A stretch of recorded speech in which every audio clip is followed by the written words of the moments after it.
Muito bom dia, então. Vamos dar início à aula desta terça-feira, falando sobre a arguição de descumprimento de preceito fundamental, a conhecida ADPF. É a nossa última das ações relacionadas com o controle de constitucionalidade. Nós já havíamos conversado anteriormente sobre a ADI e também sobre a ADC. E hoje nós encerramos esse ciclo falando sobre a arguição, descumprimento de preceito fundamental, e que possamos tirar nossas dúvidas, fazer as nossas considerações, colaborar mesmo com o debate, como sempre já é de praxe. Então, sem mais delongas, vamos direto ao ponto. A ADPF, ela, a princípio, antes de fazer parte do rol das hipóteses possíveis de ação de controle de constitucionalidade, ela já encontrava o seu SPEC no próprio artigo 102, mas de uma forma um pouco mais vinculada ao texto base do texto do artigo 102, que fala sobre a competência do STF.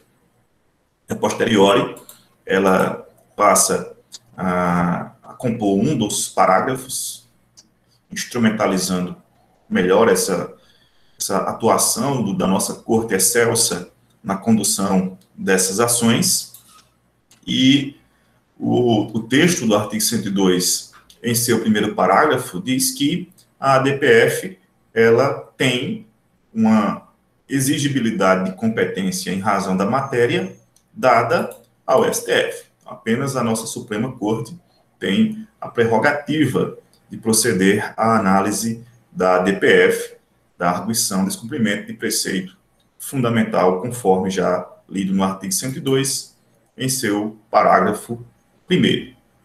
Porém, além de possuir essa regulamentação em âmbito constitucional, a ADPF também possui uma regulamentação em sede de lei infraconstitucional. Então, a Lei Esparsa 9882, de 1999, é quem dá todo o referenciamento sobre o cabimento, sobre o procedimento e outras discriminações que vão estar relacionadas com a ADPF. Então, nós temos uma lei que regula todo esse processamento, é uma lei razoavelmente antiga, mas que passou mesmo a ganhar o status idealizado quando da sua criação, já agora, nos últimos anos, nos últimos 20 anos, menos, aliás, nos últimos 10 anos, a ADPF ela começou a ganhar corpo mesmo. Eu tenho aqui que fazer menção que um dos grandes incentivadores da ADPF na Corte, na nossa Corte Suprema, é o ministro Gilmar Mendes, né? Ele é um dos grandes defensores da ADPF. Ele entende que esse instrumento é importante para salvaguardar os direitos que estão emblemados na possibilidade desse instrumento. E, à época, quando ainda advogado, um dos grandes escritores e aquele que talvez difundiu com mais sabedoria os caminhos da ADPF, o hoje ministro Luiz Roberto Barroso. Esses dois, hoje ministros do STF, à época em posições distintas, foram, sem dúvida, grandes dos entusiastas que passaram a defender com mais afinco a utilização da ADPF como instrumento efetivo, prático, no controle da constitucionalidade. As pessoas legitimadas à propositura da ADPF são as mesmas que compõem o rol do artigo 103 e que, portanto, estariam legitimadas a manejar a ADI e a ADC, aquelas figuras que estão previstas no artigo 103. São 9 pessoas legitimadas e todas elas que já possuíam uma legitimidade para a propositura das outras hipóteses, das outras ações, tanto a ação direta de inconstitucionalidade como a ação que declara uma norma como constitucional, na DPF nós temos as mesmas pessoas figurando como legitimadas. A ressalva que se faz é que, a priori, a ideia da lei extravagante, a lei que regulamentou a DPF, era que essa ação pudesse ser proposta por cidadãos, mas isso foi vetado no texto final, uma forma até de fazer uma triagem. Então, o STF, ele vem buscando, não é de agora, que quer realmente assumir essa posição de Suprema Corte, de julgar apenas os casos mais relevantes. Isso ganha força com a emenda 45 e vem se desenvolvendo, e não à toa houve o veto do artigo 2º da DPF, da lei da DPF, melhor dizendo, que vedou, né, que tornou impossível que a arguição fosse proposta por cidadãos, ficando apenas aquelas 9 pessoas já descritas, aquelas que compõem o rol do artigo 103 da nossa Constituição, como sendo as pessoas legitimadas à propositura da DPF. Em que circunstâncias a DPF poderá ser proposta? A lei fala de maneira muito genérica que a DPF ela vai ser cabível com o intento de evitar ou de reparar lesão a preceito de ordem fundamental. Então, o objetivo, isso está estampado no artigo 1º da Lei 9882, seria esse: evitar ou reparar lesão a preceito fundamental. Quando essa lesão, essa suposta lesão, ou essa iminente lesão, for praticada, for resultante de um ato praticado pelo poder público. E, além disso, além dessa hipótese, que é uma hipótese mais genérica, o parágrafo único do artigo 1º vai trazer a possibilidade de que a DPF venha a ser utilizada quando for relevante o fundamento de uma controvérsia constitucional sobre lei ou sobre ato normativo, incluindo aqueles atos que são pretéritos à própria Constituição, aquelas normas, os atos normativos que foram recepcionados pela Constituição, mas que deveriam ter sido considerados inconstitucionais na perspectiva do acionante, daquele que está arguindo. Uma das mais famosas discussões em sede de ADPF foi acerca da lei de anistia, a lei que anistiou a ideia, né, que a mídia pregou, é que a lei veio para anistiar os presos políticos, mas não é bem assim. A lei veio para anistiar todos os envolvidos do período vintenário em que nós estivemos debaixo de um regime de exceção de uma ditadura militar. Então, a discussão à época, se a lei de anistia, uma lei do finalzinho dos anos 70, se ela deveria ou não ser recepcionada pelo texto constitucional. Nós sabemos que nós temos uma Constituição pregoeira de um posicionamento democrático, e, não obstante, alguns ainda tentem trazer ou impingir uma ideia de que a Constituição teria dado poderes subliminares a quem quer que fosse. Vez por outra aparece um estudioso na mídia falando que a Constituição teria dado um poder moderador às Forças Armadas, o que é absolutamente inaplicável, não há qualquer respaldo a essa afirmação. E a Constituição, com esse senso democrático, ela acabou recebendo a lei de anistia. Houve uma arguição a posteriori. Eu vou, inclusive, pedir que, se vocês quiserem, deem uma olhada, não faz mal nenhum. À época, o ministro Eros Grau talvez tenha sido o grande protagonista dessa discussão. Com mais tempo, vocês vão poder dar uma observada. Porém, eu penso que a mais famosa das ADPFs, pelo menos aquela que mais se disseminou mesmo na mídia, foi a ADPF que consagrou a permissividade jurisprudencial para a prática do aborto em situações de fetos, de gestação de fetos anencefálicos. Essa talvez tenha sido a grande discussão. O ministro Marco Aurélio, ministro relator dessa ADPF, todos nós sabemos que foi um grande quebra de paradigma, porque o STF, a partir de então, passou a modular a taxatividade da lei penal. Quem já mergulhou um pouco mais profundamente na lei penal sabe que tem todo um contexto de taxatividade, a positividade muito mais rigorosa do que em outros normativos. E a partir daquele momento, o legislador ele traz uma nova perspectiva, aquilo que estava engendrado quase que rigorosamente no artigo 127, as hipóteses permissivas do aborto. Nós temos duas hipóteses legais e agora uma hipótese jurisprudencial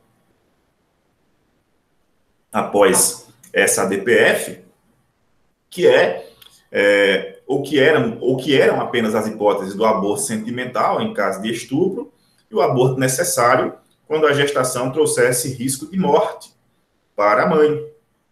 E com essa nova perspectiva, com essa introdução advinda da nossa Suprema Corte, uma terceira hipótese que não prevista em lei passou também a permitir a realização da prática do aborto na situação em que a gestação fosse relacionada a um feto anencefálico, aquele feto que se desenvolve com um excesso de líquido na região do encéfalo, na região da cabeça, e que, portanto, a medicina já, à época e hoje também continua constatando uma sobrevida muito, muito tenra, a ponto de o STF, naquele momento, ter decidido sobre a possibilidade da interrupção da gestação sem que isso resultasse no crime de aborto espontâneo ou aborto provocado.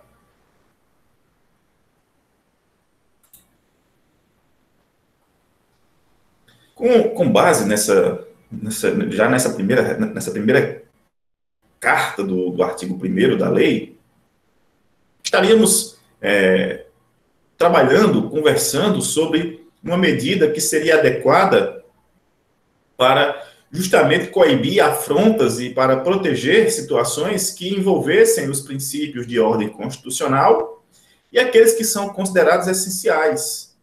O próprio texto da Constituição fala dessas hipóteses como fundamentais. São indisponíveis, não podem ser desconsideradas. Portanto, há quem entenda que a ADPF caberia para todas as situações da Constituição, em virtude da sua essencialidade. Porém, de um ponto de vista um pouco mais restrito, ao fazer uma leitura um pouco mais rigorosa, nós tiraríamos essa questão da essencialidade e trabalharíamos muito mais com o contexto de fundamentalidade. E aí nós restringiríamos isso a situações muito mais pontuais para o cabimento, para a propositura da ADPF. O autor Nelson Nery Júnior, eu gosto muito desse autor, o professor Nelson Nery já era um grande expoente na época em que eu era aluno do curso de Direito, e ele continua sendo um dos grandes doutrinadores, uma das grandes referências do processo civil brasileiro. Ele, ao escrever sobre preceitos fundamentais, ele disse que, basicamente, esses preceitos seriam a soberania, a cidadania, a dignidade da pessoa humana, os valores sociais do trabalho e da livre iniciativa, o pluralismo político e as cláusulas pétreas, além da defesa do Estado democrático de direito. O baiano, o Adi Lamegoboulos, né, grande também constitucionalista, um excelente livro do professor Adi, depois, se vocês quiserem dar uma pesquisada, vocês só vão ganhar com a leitura dessa brilhante obra.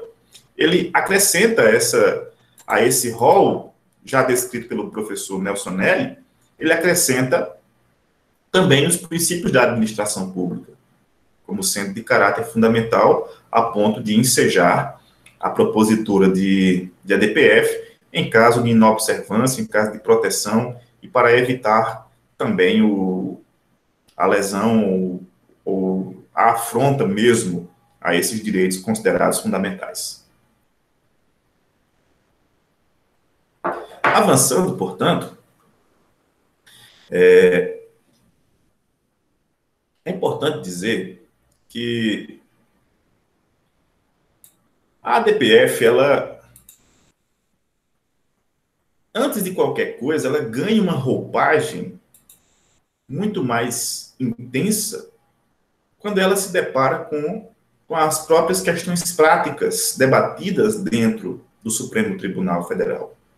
E aqui nós trazemos uma decisão do STF que fala sobre o que seriam preceitos de ordem fundamental. O ministro, à época, Nery da Silveira, ele vai dizer que seriam a federação, o voto direto, secreto, universal e periódico, a separação dos poderes, os direitos e as garantias individuais, que nós conhecemos como cláusulas pétreas. E, além dessas hipóteses, aquelas outras que nós já havíamos conversado anteriormente, na perspectiva do professor Nelson Nelly e também do professor Adi Lamegoboulos. Então, veja que o objetivo não é de expandir essas hipóteses de cabimento, mas de deixar claro o que é que seria preceito fundamental passível de uma arguição no âmbito da ADPF que justificasse a propositura da ADPF. Então, tanto a doutrina como a própria Corte Suprema vem tentando, já há algum tempo, discriminar o que seria preceito fundamental que fosse possível de ser alcançado pela ADPF. E chegaram nesse consenso. Então, além das cláusulas pétreas e daquela principiologia inicial do texto constitucional associada às garantias e aos direitos individuais, estabelecidos no artigo 5º, 6º, enfim, da nossa Constituição, também, segundo a postura do professor Adi Lamegoboulos, nós também teríamos a possibilidade de inclusão dos princípios da administração pública, aqueles que estão entabulados no caput do artigo 37 da nossa Carta Magna.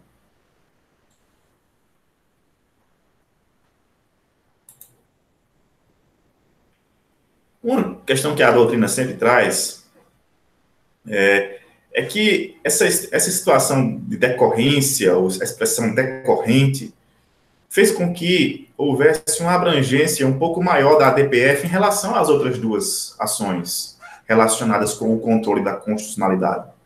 Tanto a ADI como a ADC, que já possuem uma certa referência, mas que, obviamente, minimizam a sua atuação ao texto constitucional puramente e propriamente dito, em se tratando da ADPF, a expressão decorrente retira um pouco a ADPF do campo do teor puramente constitucional e vai buscar também outras questões, como, por exemplo, os tratados internacionais. É importante que nós cuidemos dos tratados internacionais, primeiramente porque os tratados eles vão ingressar no nosso ordenamento ou como emenda constitucional, a depender do seu conteúdo e do seu modelo de aprovação nas casas legislativas, e nós também podemos ter os tratados funcionando como leis ordinárias. Então, é importante esse cuidado da ADPF também com as disposições. Nós estamos dentro de um mundo globalizado em que as normas que fazem com que esse relacionamento seja mais saudável entre países precisam estar bem alinhadas, precisam evitar qualquer tipo de agressão à soberania, aos valores, às questões culturais de cada povo. Mas que isso também não se confunda com nacionalismo, né? Nós não temos mais espaço para essa discussão fútil.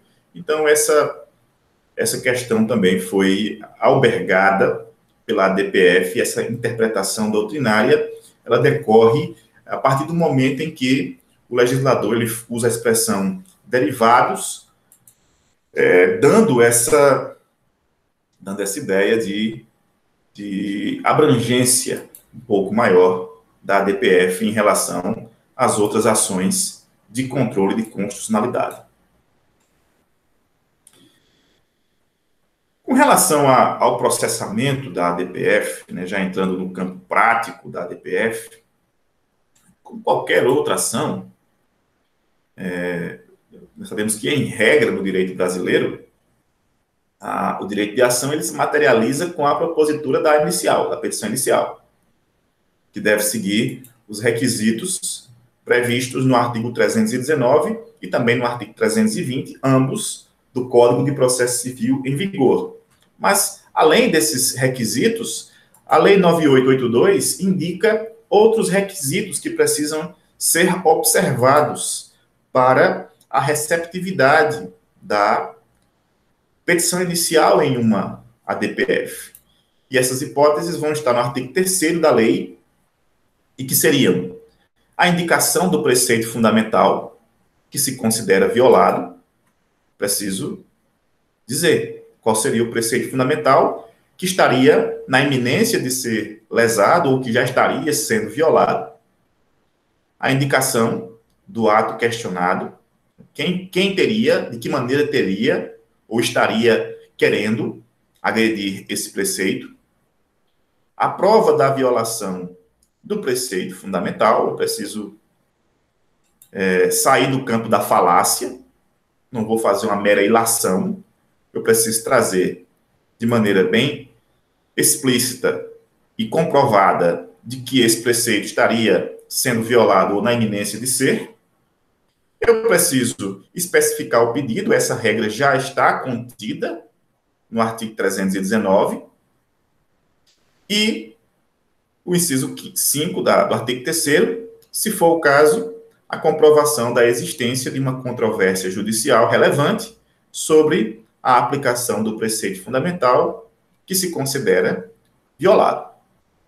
Então, esses 5 incisos, eles vão ser somados com aqueles incisos do artigo 319, formando, assim, o rol dos requisitos que vão dar a substância de validade à petição inicial em caso de arguição do descumprimento de preceito fundamental. Esse artigo 3º, ele encerra a sua redação com um parágrafo único, dizendo que a petição inicial deve ser acompanhada de instrumento de mandato, a procuração, obviamente, será apresentada em 2 vias, devendo conter cópias do ato questionado e dos documentos necessários para comprovar a impugnação. Em se tratando de determinados órgãos, a procuração torna-se desnecessária. A procuração ela seria interessante em alguns dos legitimados do artigo 103, mas não para todos. Já os outros documentos, eles são sim obrigatórios. No entanto, a apresentação da petição em 2 vias também tornou-se obsoleta, principalmente com a massificação do processo eletrônico, onde não se faz mais necessidade de nós apresentarmos a petição em 2 vias.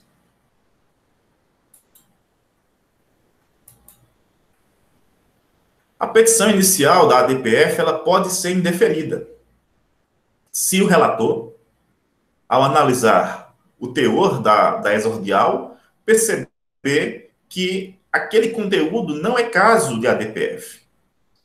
Quando ele entender que aquilo que foi sustentado na petição inicial, na verdade, seria um inconformismo com relação a alguma questão lateral, mas que não passa pela agressão ou pela violação, ou nem mesmo pela iminência de lesão a um preceito fundamental.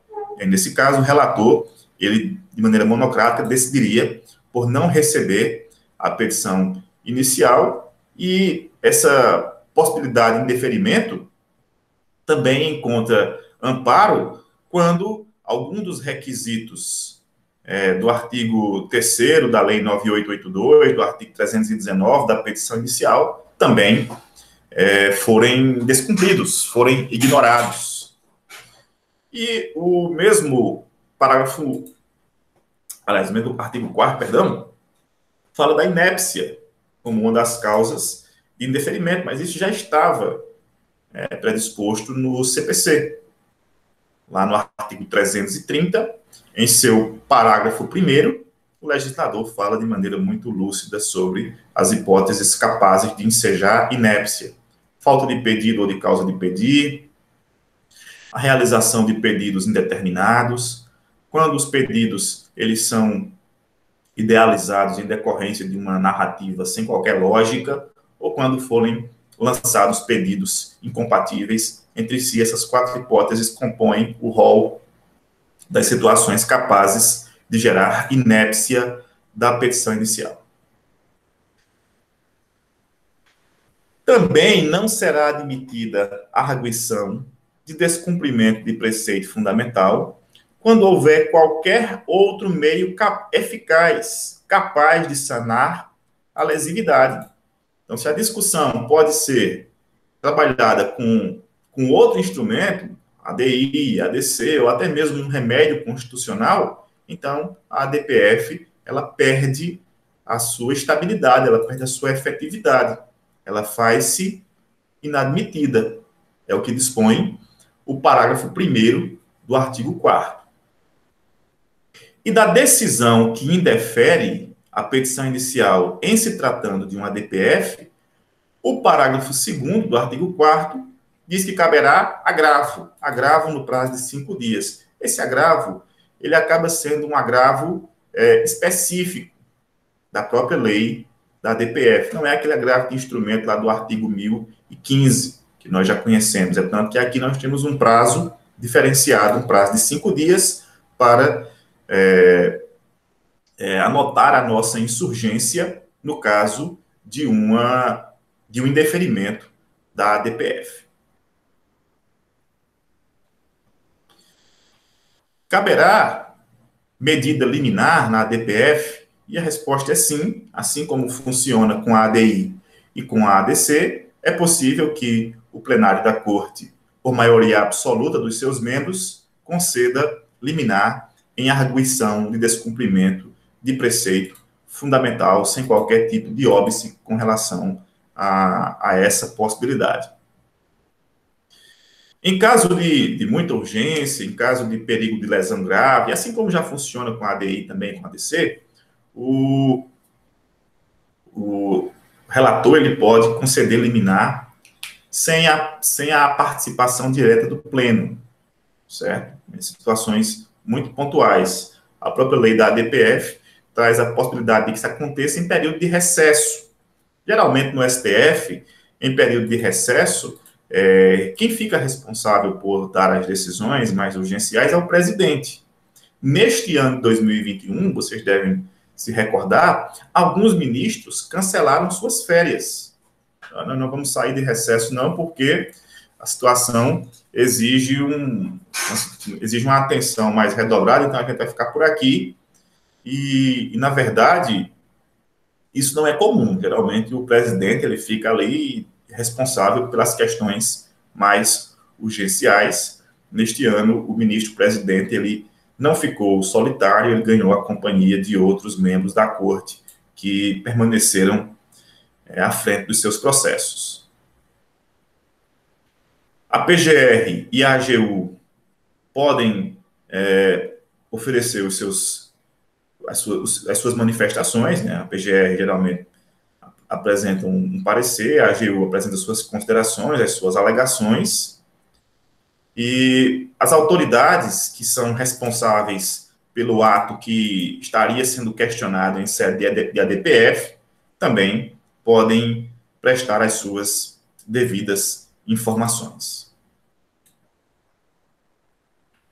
A decisão em caráter liminar, ela teria o condão de determinar que juízes e que tribunais viessem a suspender o andamento de processo ou o efeito das decisões que estivessem sob a arguição, que estivessem debaixo da sustentação em sede de ADPF. É o que está previsto no artigo 5º, parágrafo 3º da Lei 9882. Então, pegando um gancho da praticidade, vamos imaginar que alguém estivesse respondendo a uma ação penal pela suposta prática de aborto, em decorrência de o feto ser anencefálico, a posteriori, com a decisão da DPF, se fosse o caso, em caráter liminar, o juiz ele deveria aguardar a decisão de mérito e suspender o curso da ação penal para evitar um julgamento que fosse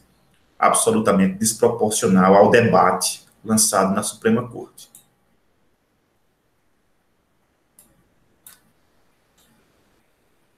Uma vez que a ADPF ela é ajuizada junto ao STF, e uma vez também que a petição inicial ela é recebida, o relator ele determina que a autoridade responsável preste suas informações no prazo de 10 dias, e ele pode, se verificar necessidade, ouvir eventuais envolvidos, além de designar peritos e até marcar uma audiência pública para tratar da matéria, a fim de justificar e fomentar uma decisão muito mais abrigada no entendimento da discussão, no âmbito da discussão, sem aquele valor unitário do convencimento unitário do magistrado nas ações que tratam do controle de constitucionalidade. É preciso pensar de maneira um pouco mais plural. Então, isso é absolutamente viável, isso está absolutamente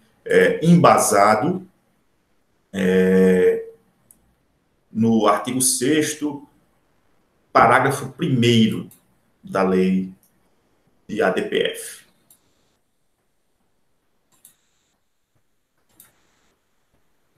Uma vez que essas informações foram colhidas e que as partes foram ouvidas, enfim, o relator ele apresenta o seu relatório e ele pede à presidência dia para que seja julgada a ADPF.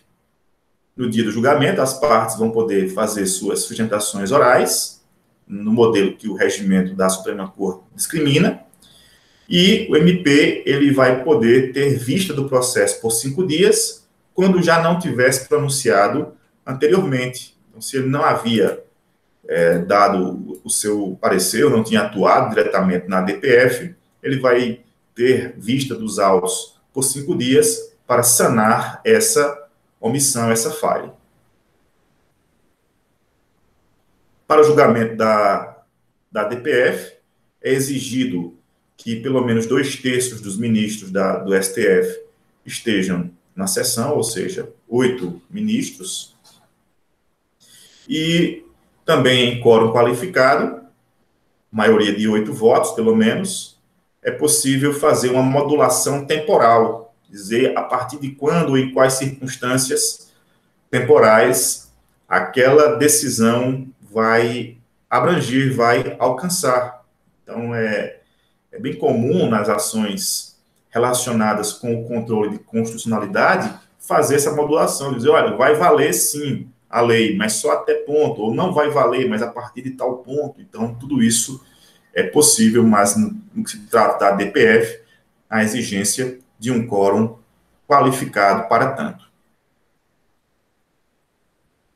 Assim como funciona com a ADI e com a ADC, as decisões que são vergastadas em sede ADPF operam com efeito vinculante. Tem a similitude de uma súmula vinculante.